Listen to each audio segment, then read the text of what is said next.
ప్రజలను ప్రభుత్వానికి వీరు పలుకుబడి గల పెద్దలు.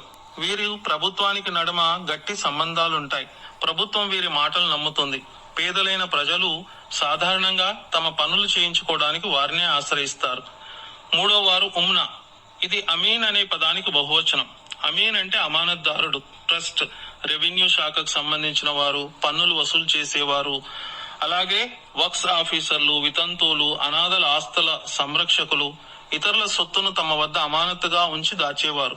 వాటిలో పనిచేసేవారు లేకుండా ప్రభుత్వ వ్యవస్థ నడవజాలదు. ఈ వ్యవస్థలు తమ బాధ్యతలు నెరిగి తమ విధులను కష్టపడి చిత్తశుద్ధితో న్యాయంగా నిర్వర్తించినప్పుడే దేశం స్వర్గధామం అవుతుంది. పైగా ప్రళయం రోజున దేవుడు వారికి గొప్ప బహుమానం ఇచ్చి సన్మానిస్తాడు.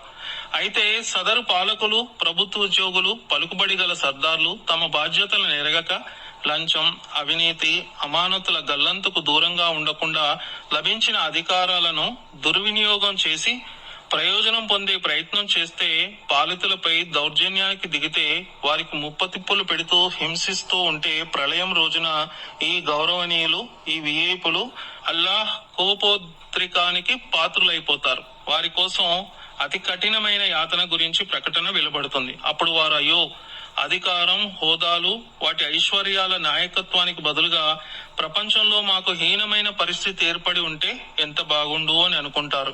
కానీ అలాంటి కోరిక వల్ల అక్కడ జరిగేదేమీ ఉండదు. వాస్తవానికి ఈ అధికారం, హోదా చివరికి ప్రాణం కూడా పైవాడు ప్రసాదించిన వరమే. ఇదే విషయాన్ని ఖురాన్ ఇలా చెప్తుంది: ఓ అల్లాహ్, విశ్వ సామ్రాజ్యపత్యానికి ప్రభు, నీవు కోరిన వారికి ప్రభుత్వాధికారాన్ని ప్రసాదిస్తావు. నువ్వు కోరిన వారి నుండి దాన్ని లాక్కుంటావు. నీవు కోరిన వారికి గౌరవాన్ని ప్రసాదిస్తావు. నువ్వు కోరిన వారికి పరాభవం పాలు చేస్తావు. శుభాలు నీ ఆధీనంలో ఉన్నాయి. నిస్సందేహంగా నీకు అన్నింటిపై అధికారం ఉంది. నీవు రాత్రిని పగటిలో ప్రవేశింపచేస్తావు, పగలును రాత్రిలో ప్రవేశింపచేస్తావు. ప్రాణం లేని దాని నుండి ప్రాణం ఉన్నదాన్ని తీస్తావు, ప్రాణమున్న దాని నుండి ప్రాణం లేని దాన్ని తీస్తావు. నీవు కోరిన వారికి లెక్కలేనంత ఉపాధిని ప్రసాదిస్తావు.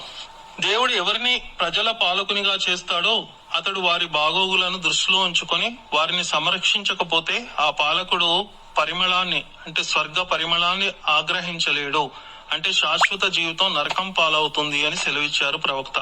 మరో ప్రవచనంలో ఇలా సెలవిచ్చారు: ఏ పాలకుడైతే అగత్యపరుల, నిరుపేదల, అసహాయుల విషయంలో తన ద్వారాలను మూసి ఉంచుతాడో అల్లాహ్ అతని అవసరాల విషయంలో, అతని అసహాయత విషయంలోనూ ఆకాశ ద్వారాలు మూసివేస్తాడు.